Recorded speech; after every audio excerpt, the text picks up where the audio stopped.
जय हिंद मेरे साथियों। आज की वीडियो में हम कुछ इम्पोर्टेंट क्वेश्चन पढ़ने वाले हैं। प्रतिशत पढ़ रहे हैं। प्रतिशत का मतलब आप सब जानते ही 100 होता है ना। तो उसको हम निकालना सीख रहे हैं और शॉर्टकट द्वारा। ठीक है। ग्रुप डी के एग्ज़ाम की डेट आपकी क्लियर है, परसेंटेज आता है। लेखपाल की डेट में परसेंटेज आता है। तो दोनों डेट आपकी आ चुकी हैं। आपको सिर्फ करना क्या है, देखिए प्रतिशत आपको आता है, मैं मानता हूँ प्रतिशत आपको आता है, बट आपको अप्रोच कैसे लेना होता है। ठीक है। एग्ज़ाम में कम समय में कैसे हल करना होता है, वो चीज़ें हम यहाँ पे सीखते हैं। ठीक है। वैसे तो आपको सारी चीज़ें आती हैं कि देखो, अगर फार्मूलाज बेस करोगे तो बहुत टाइम लेता है। जैसे करीबन 2-3 मिनट ले लेगा अगर आप फास्ट कैलकुलेशन करना जानते हैं तब। अगर आपको फास्ट कैलकुलेशन नहीं आती है तो 5 मिनट से पहले आप नहीं कर पाते। तो ये सवाल उनके लिए हैं। चलिए हम पहला सवाल यहाँ पर देखते हैं क्या हमारा कर पाते हैं। पहला सवाल हमारा कह रहा है कि डीजल की कीमत 45 रुपये की प्रति लीटर से बढ़कर 50 रुपये प्रति लीटर हो जाती है। देखो, अगर आपने कल की वीडियो मेरी देखी हो, है ना, इसका लास्ट पार्ट आपने देखा हो, तो 31 सवाल मैं वहाँ पर करा चुका हूँ, 31वें सवाल को। ठीक है। और मैं इसका आंसर बता देता हूँ। ये जो है इसका 5.5 इसका आंसर आ जाएगा। ठीक है। तो इसको हम नहीं कराएंगे, इसको आप हमारी प्रीवियस वीडियो में देखिए जाके। ठीक है। पहली वीडियो में जाके देख लीजिए कैसे हुआ है। नेक्स्ट सवाल हम करते हैं। नेक्स्ट सवाल जो हमसे कह रहा है, जब किसी वस्तु की कीमत में 25% की कमी की गई तब उसकी बिक्री में X% की वृद्धि हुई। यदि राजस्व प्राप्ति में 20% की वृद्धि होती है तो X का मान क्या होगा। देखो, एक चीज़ आप ऐसे मान लीजिए कि जब वो कह रहा है जब किसी वस्तु की कीमत में ना 25% की कमी हो गई, हमने क्या बोला था, परसेंटेज हमारा क्या होता है, बेस वैल्यू हमारी 100 ही होती है ना। ये तो आप भी जो मानते हैं कि बेस वैल्यू हमारी 100 होती है, ये हमारी बेस वैल्यू है। इसमें से अगर 25% कम कर दें, यानी 100 में से 25 रुपये कम कर दें तो 75 बचेंगे हमारे पास। हाँ या ना। करेक्ट। अब वो कह रहा है कि उसमें 20% की वृद्धि हो जाए। अगर भाई प्लस कर दे इसमें हम 20 तो क्या हो जाएगा, 120 हो जाएंगे। बस इतना ही करना है, आंसर हमारे सामने है। कितना हो जाएगा,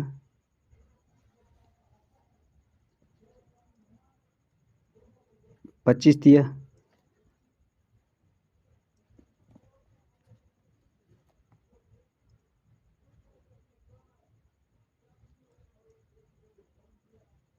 नहीं 15 से कटेगा, ये 15 से कटेगा, सॉरी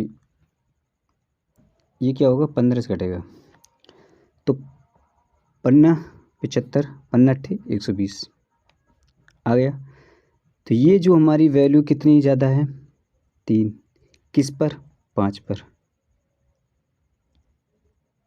100 करने परसेंटेज लेने के लिए 100 गुणा करेंगे तो कितना हो जाएगा, 20 दिया 60। और हमसे कितने क्या पूछ रहा था, एक्स की वैल्यू की वृद्धि कितनी होती है, 60%। हमारा सी ऑप्शन हो जाएगा। हाँ या ना। बस इतना करना है। अगला सवाल देखते हैं।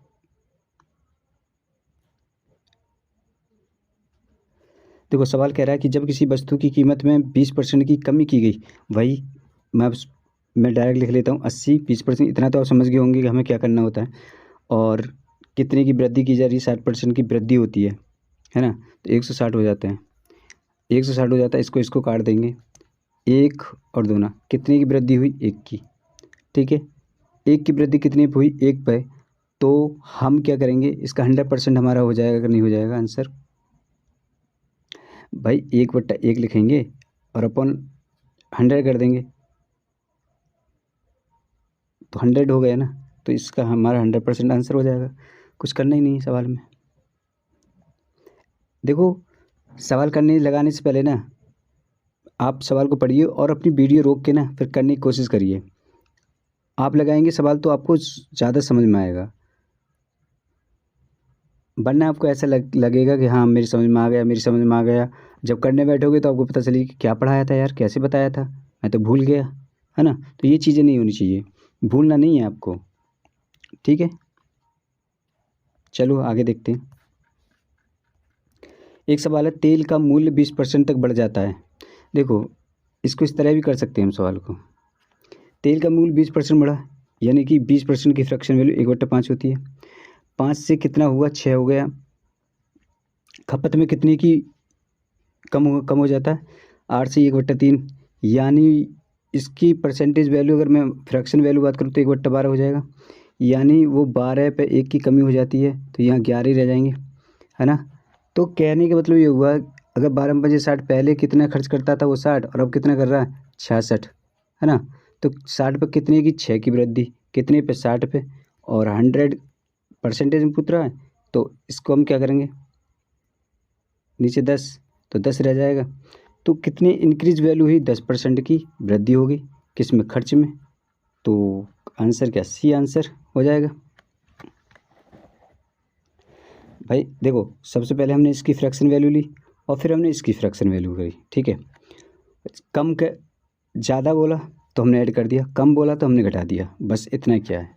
बाकी मल्टीप्लाई करके आपने आंसर आपके सामने है, इतना ही करना है, ठीक है। अगला सवाल, यदि चीनी की मूल्य में 25% की वृद्धि कर दी जाए, जिस वजह से एक गृहिणी को 200 खर्च करके 10 किलो कम चीनी खरीदी है, तो चीनी का और वर्तमान मूल्य प्रति किलो ज्ञात कीजिए। देखिए, इस सवाल को हम 2 तरीके से कर सकते हैं। पहला तरीका हम बता रहे हैं आपको, 2 तरीके से कर सकते हैं। एक लेंथी मेथड हो सकता है, एक थोड़ा सा आपको इजी लगेगा। पहला मेथड क्या है हमारा, पहले देख लेते हैं। अभी तक जो करते आ रहे हैं सवाल, उसी वैल्यू से कर सकते हैं। पहले हमने 100 बेस माना, चीनी की कीमत बढ़ी, 125 होगी, है ना, 125 होगी। तो देखिए, इस कंडीशन में हम क्या करते हैं ना, इसी को ना, जब हमें परसेंटेज दूसरी नहीं दे रखी हो, तब हम इसी को ना बेस मान लेते हैं 100 को ही। तो इसी को हम यहाँ लिख लेंगे 100 है, ठीक है, क्योंकि हमें ना तो कम दी है ना ज़्यादा दे रखी है, तो मतलब उसमें कोई फ़र्क पड़ा ही नहीं। कहने का मतलब ये हुआ, परसेंटेज दिया हुआ था कि 10% कम होगी या 20% कम होगी, तो हम यहाँ से घटाते या फिर बढ़ाते। अब इसमें कुछ दे नहीं रखा, तो इसका मतलब हमने खुद से मान लिया कि 100 के 100 रहे हैं, कुछ फ़र्क नहीं पड़ा। अब इसको हम निकाल दिया, 25 पंजे 125, 25 चौका 100। एक पे कितने की कमी या वृद्धि हुई है, 1 की, कितने पे, 5 पे। फिर ना 1 की वृद्धि कम या ज़्यादा हुआ, कितनी कम, तो कह रहा है 1 नहीं, सवाल के अनुसार तो 10 कम हुए हैं, यानी कि वो पहले 50 किलो चीनी लेता था, अब कितना ले रहा है, 40 किलो चीनी, ठीक है। बात समझ में आ गई। अच्छा, पूछ क्या रहा है हमसे, वर्तमान वैल्यू पूछ रहा, कितने, वर्तमान मूल्य जो है कितना है। देखो, वर्तमान मूल्य के लिए हम अब जब चीनी हमें ये मिल रही है, कितने मिल रही है, 200 रुपये उसमें दे रखा है, तो हम क्या करेंगे, इसका ही तो भाग लगा देंगे, ख़त्म, 4 पंजे। तो 5 रुपया प्रति केजी वो क्या है, चीनी के भाव है, ठीक है, कोई दिक्कत। अच्छा, हम दूसरी तरीके देख लेते हैं। अगर ये समझ में नहीं आया तो कोई दिक्कत नहीं है, थोड़ा सा आपके आउट ऑफ जा रहा होगा, लेकिन चलो एक इससे भी जी मेथड देख लेते हैं क्या बोलता है।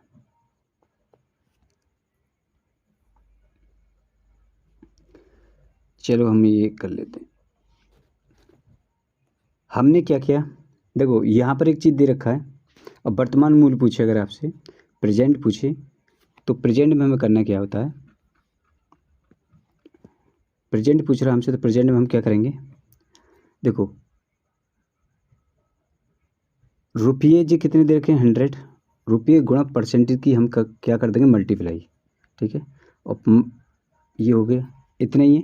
जब वृद्धि हो या कम, ज़्यादा हो या कम, हमें कोई फ़र्क नहीं पड़ता, लेकिन क्या करेंगे, रुपये और परसेंटेज की, इस तरह के सवालों में हम क्या करते हैं, रुपये और परसेंटेज की गुणा, बटे में कम या ज़्यादा चीनी मिल रही है हमें, वो लिख देते हैं, कितनी कम और ज़्यादा मिल रही है, 10, बस आपका आंसर हो गया।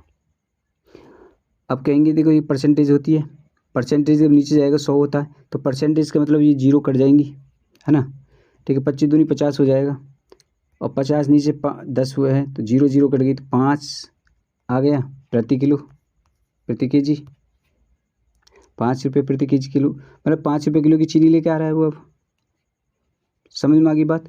प्रेजेंट निकालना है तो हमें क्या करना है, रुपये और प्रतिशत की गुणा कर देनी है और नीचे बटे में कम या ज़्यादा जो भी चीनी मिल रही है उसे लेके आएगा। ठीक है, अब एक सवाल देखिए क्या कह रहा है, बड़ा इंपॉर्टेंट सवाल है, बहुत अच्छा सवाल है,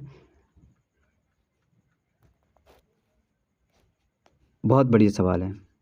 बस आपको अप्रोच लेना सीखना। देखो इन सवालों में क्या है, उससे पहले मैं एक चीज़ आपको बता दूं। देखो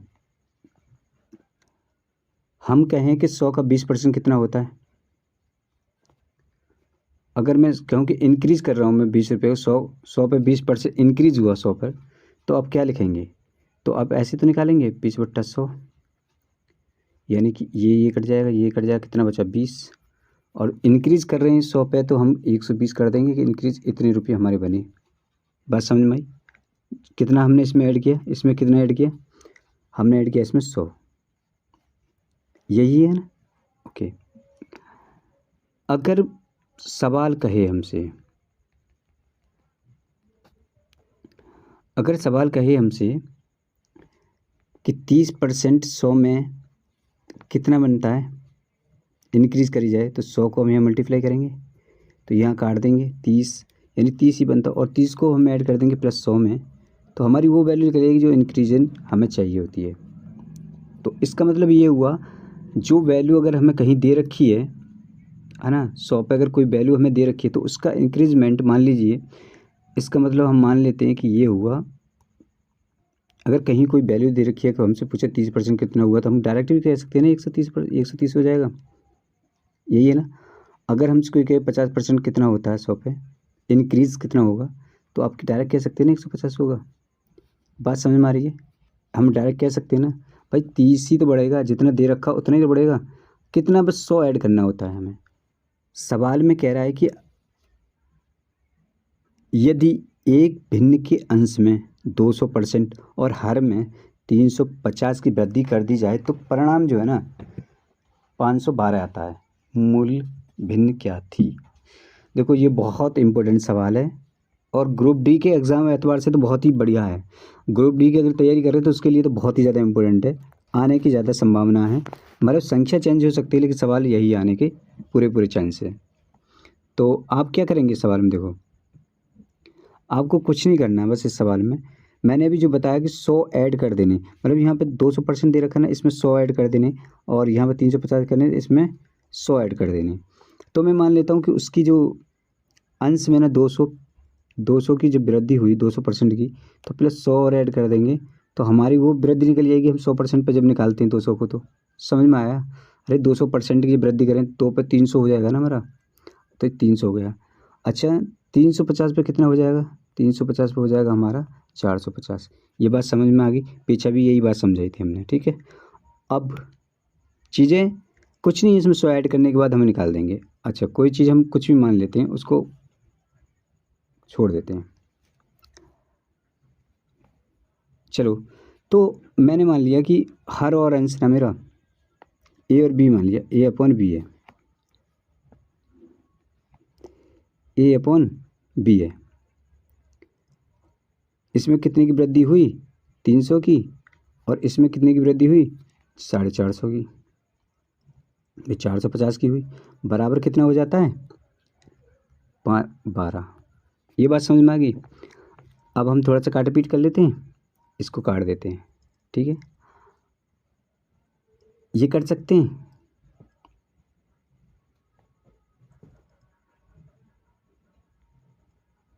पंद्रह से कर सकते हैं, 15 दूनी 30, 15 तिया 45, ठीक है। ये 3 से कर सकते हैं, 3 चौक 12। अगर इधर की कोई वैल्यू काटते हैं तो नीचे नीचे हर की काटते हैं और अंश अंश से काटते हैं। जब ये नहीं कटता, अभी क्या बचा, ऊपर हमारा बचा हुआ है, तो इसको हम यहाँ ले जाएंगे और इसकी मल्टीप्लाई कर देंगे, तो यहाँ कितना हो जाएगा, 5/8, है ना, 5/8 हो जाएगा।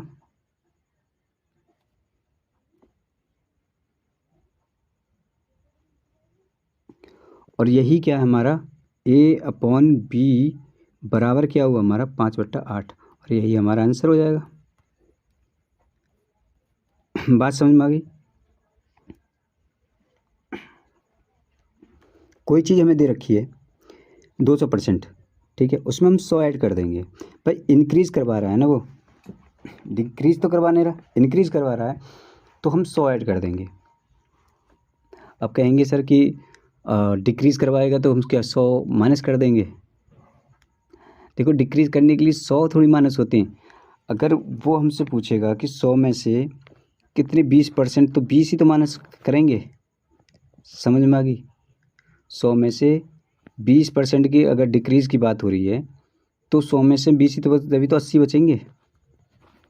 अब 100 माइनस कर देंगे तो फिर 100 में 100 माइनस तो माइनस ही हो जाएगा। हाँ 20 में 100 प्लस कर देंगे तो 120 होगा, लेकिन माइनस हम 20 ही करेंगे, याद रखना। ठीक है, आगे चलते हैं।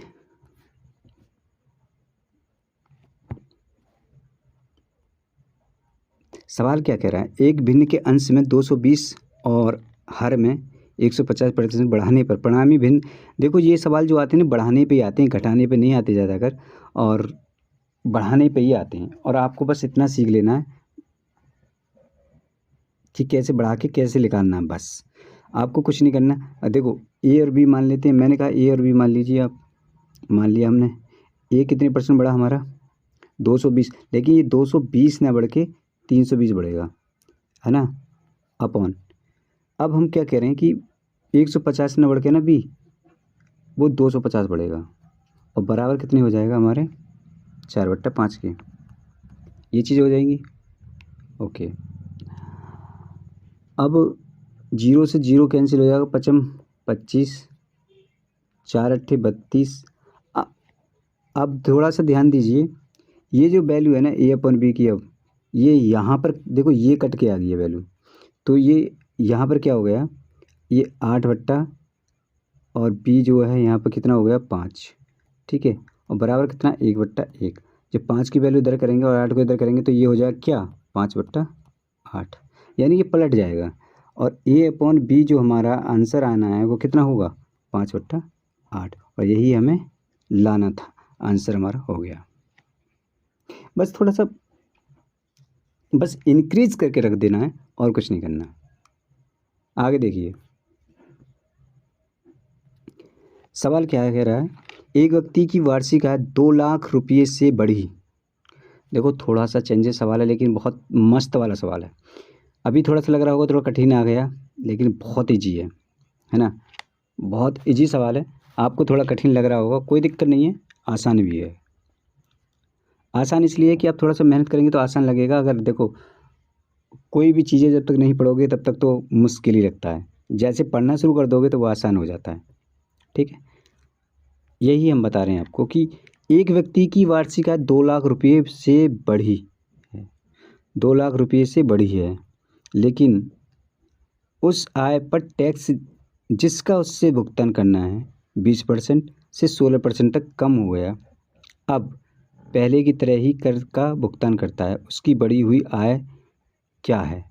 देखो मैंने माना कि देखो एक चीज़ उसमें से एक चीज़ देख रहे हैं आप, क्या बोला उसने कि पहले जो टैक्स बढ़ता था ना वो 20%, उसकी इनकम बढ़ी है वो तो ठीक है 2 लाख रुपया, लेकिन वो कह रहा है कि पहले मैंने मान लीजिए कोई कोई ए और बी कोई दो हमारे पास पहले हमारे पास ए इनकम थी,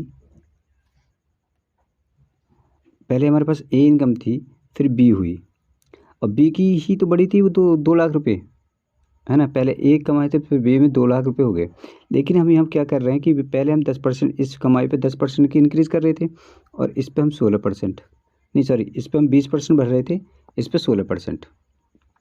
ये अब वो सवाल के अनुसार ये दोनों है ना, इतनी ये वैल्यू और ये वैल्यू समान है, मतलब उतना ही टैक्स हम पहले पे कर रहे थे और 4% घटने के बाद भी हम उतना ही टैक्स पे कर रहे हैं, बराबर ही टैक्स पे कर रहे हैं। मान लीजिए पहले हम 4 रुपये पे करते थे, अब भी हम 4 रुपये पे कर रहे हैं, ऐसे मानो कोई फ़र्क नहीं पड़ा हमारे टैक्स पे में। तो यानी कि ये चीज़ें 2 लाख रुपये जब इंक्रीज़ हुई है तब भी इतनी है, तो हम इक्वल मान लेते हैं। इक्वल तो मैं क्या कर सकता हूँ, ये ए इंटू ये 5 हो जाएगा मेरा बराबर इक्वल, तो बी अपॉन ये कितना हो जाएगा मेरा 4 हो जाएगा ना। अब मैं ए अपॉन बी अगर तुमसे बोलूँ तो क्या लिखेंगे हम, तो 4/5 लिखेंगे ना। तो ये ए की इनकम होगी, ये बी की इनकम होगी, समझ में आ गई, रेशियो यही तो बोलता है। अब समझ में आ गई, कहने का मतलब ये कि ये बी की इनकम नहीं है, ये जो ए की इनकम है, ठीक है। यहाँ से कितने की एक की इनकम हुई थी, कितनी 2 के बराबर हुआ था। तो 4 जो 8 हो गया और 5 जो है 10 हो गया। अब तो समझ में आ गई क्लियर। ए अपॉन ए की वैल्यू सामने ये होती है, बी की वैल्यू ये होती है। तो बी की वैल्यू जो बाद में जो कितनी इंक्रीज होती है तो 10 हो गया। बात समझ में आ गई। अगर नहीं आई तो अगले सवाल में फिर क्लियर करते हैं। चलिए देखो, एक व्यक्ति की जो आय है ना 1.2 लाख रुपये से बढ़ी, 1.2 लाख रुपये बढ़ी, लेकिन उस आय पर टैक्स जिसका भुगतान करना है वह 12% से 10% तक कम हो गया है। ठीक है, वह अभी भी उतना ही कर देता है, उसकी बढ़ी हुई आय लाख में बताइए। देखिए इसका मतलब इस तय हो गया कि देखिए टैक्स तो बराबर पे कर रहा है। तो मेरा कहने का मतलब ये हुआ भाई, जो ए है ना वो पहले कितने पे कर रहा था, ए मान लीजिए इनकम है ए है ना, तो ए की ए इनकम पे हम 12% पे कर रहे थे। ठीक है, और बराबर कर दिया, फिर हमने जो हमारी सैलरी बढ़ी तब हम 10% तो पे कर रहे हैं, उसके बावजूद भी हमारा क्या हो रहा है, बराबर दे रहे हैं। तो इसका मतलब इतने ही रुपये हम इतने पे 12% दे रहे थे तब भी पे कर रहे थे, और उतने ही रुपये हम 10% देने पे भी पे कर रहे हैं। ठीक है, बात समझ में आ गई। परसेंट से कैंसिल हो जाएगी। ठीक है, अब ये 2 से 2 पंजे हो जाएगी, 2 चिक्के एक। ठीक है, और बी ए हो जाएगा। अब मैं कह रहा हूँ कि ए अपॉन बी कितना है मेरा, तो आप कहेंगे सर 5/6 हो जाएगा। देखो ये क्या होता है कि जब हम क्रॉस मल्टीप्लाई करते हैं ना तब ये ऐसी वैल्यू आती है, तो ये आएगा ना, इसके साथ ये आएगा। समझ में आ रही है। अब एक की वैल्यू बढ़ी तो सवाल क्या कह रहा है, एक नहीं इतनी बढ़ी लाख में, तो कह रहा है कि भाई साहब टोटल इनकम कितनी है, तो 12×72 और इसमें पॉइंट लगा देंगे, इतनी होगी। तो इसका मतलब जो बी आंसर है वो सही है, लेकिन कितना 7.2 लाख हो जाएगा करेक्ट आंसर। बात समझ में आ गई। आगे चलते हैं, चलिए सवाल को देखते हैं। सवाल कह रहा है एक व्यक्ति की आय 5 लाख रुपये से बढ़ी, लेकिन उस आय पर टैक्स जिसका उससे भुगतान करना है वह 12% से 10% तक कम हो गया है। अब उससे 10,000 रुपये अधिक आयकर देना पड़ता है, उसकी बढ़ी हुई आय लाख में क्या है। इस सवाल में थोड़ा सा डिफरेंट है, बस वही आपको देखना है, वही पकड़ लेना है, उसके बाद हमें कुछ नहीं करना है। देखो एक चीज़ बताइए, वो कह रहा है कि वो ना 10,000 ना, चीज़ तो वही लिख लेते हैं। देखो ए का जो टैक्स है वो कितना है 12%, लेकिन अब की बार क्यों नहीं करेंगे। और बी का जो टैक्स है वो कितना है 10%। कहने का मतलब ये हुआ इस पर कितने रुपये पड़े हैं 5 लाख, है ना। तो कहने का मतलब ये है कि 10,000 वो बी अब की बार 10,000 कितना पे कर रहा है एक्स्ट्रा, 10,000, है ना, 10,000 एक्स्ट्रा पे कर रहा है। तो आप क्या बता सकते हैं 10 लाख जो सॉरी 10,000 जो हैं वो कितने पे लिख लेंगे 10% से। भाई 10% से पे कर रहा है वो, तो 10,000 कितने पे बने, आप क्या कहेंगे सर। 10,000 को सीधा सीधा आप क्या करेंगे, 10,000 को आप कहेंगे 100 में मल्टीप्लाई कर दिया, अपॉन नीचे 100 कर दीजिए, आ गया सर। तो आप क्या कहेंगे 1 लाख पे सर बने, सीधी सीधी बात है 1 लाख पे बना। तो मैं 1 लाख पे जब बना तो मैं ये मान लूँ कि इसमें 1 लाख ना होके 1 लाख ना होके यहाँ पर कितने हुए थे 4 लाख की इंक्रीज़ हुई। अगर 4 लाख की इंक्रीज़ हुई तो 1 लाख ख़त्म हो गए, तो 10,000 तो ये ख़त्म ही हो गए। हाँ, अब इक्वल हो सकते हैं, बिल्कुल हो सकते हैं, कर लीजिए। अब क्या करा उसने, देखो ए अपॉन बी अगर मैं लिखूँ तो इसका मतलब ये हुआ 2 से कट जाएगा पंजे और ये छिक्के, तो 5/6 हो जाएगा। एक की इंक्रीज़ हुई कितने पे, तो एक की इंक्रीज़ मैंने 4 माना है तो मैं 4 ही मानूंगा यहाँ पे, है ना, क्योंकि मैंने 4 से लेकर चल रहा हूँ। आप कहेंगे सर 5 की, सवाल में 5 की इंक्रीज़ हुआ है लेकिन यहाँ पर हम 4 मान के चलें क्योंकि हमने एक घटा रखा है।